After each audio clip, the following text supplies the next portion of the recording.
আজকে যদি একটা বাইক থাকতো তাহলে বন্ধু তোকে পিছনে নিয়ে পুরো শহর ঘুরতাম। আজকে যদি পকেট ভর্তি টাকা থাকতো তাহলে তোকে দামি রেস্টুরেন্টে গিয়ে খাওয়াইতাম, তারপর ফেসবুকে একটা স্টোরি মারতাম। কিন্তু অর্থ বলেও তো একটা কথা আছে।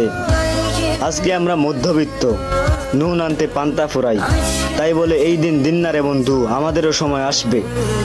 আমি চাইলেই আমি খারাপ পথ বেছে নিতে পারতাম, কিন্তু আমাদের ফ্যামিলি থেকে আমাদের সেই শিক্ষাটা দেয়নি। অভাবে পড়লে মানুষ কত কিছুই না করে। কেউ মানুষের দুর্বলতার সুযোগ নিয়ে সুযোগের সদ্ব্যবহার করে, কেউ প্রতারণা করে টাকা কামায়, কেউ আবার ছিনতাই করে টাকা কামাইয়া শরীরের মাংস করছে গরুর মতো। চায়ের দোকানের মুরব্বীরা না, আমি বলছি, হ্যাঁ আমি বলছি, এ সমাজ আর সমাজ নাই। জিনা থেকে শুরু করে চুরি চামারি পর্যন্ত এ সমাজ আর সমাজ নাই। এই জন্য হয়ে গেছে কুকুরের আড্ডাখানা। তাই আজ আমার পকেট খালি বলে আফসোস করিস না বন্ধু। আমরা সৎভাবে চলবো, সত্যকে সত্য বলবো, মিথ্যাকে মিথ্যা বলবো, মাথা উঁচু করে বাঁচবো। আমাদেরও সময় আসবে, সেই দিন যেই দিন আমার পিছনে বাইক থাকবে, পকেট ভর্তি টাকা থাকবে, মানুষ দেখলে সালাম দিবে। ওই দিন তোকে নিয়ে শুধু শহর না, পুরা দুনিয়াটাই ঘুরে দেখামু ভাই। তুই শুধু একটু দোয়া করিস।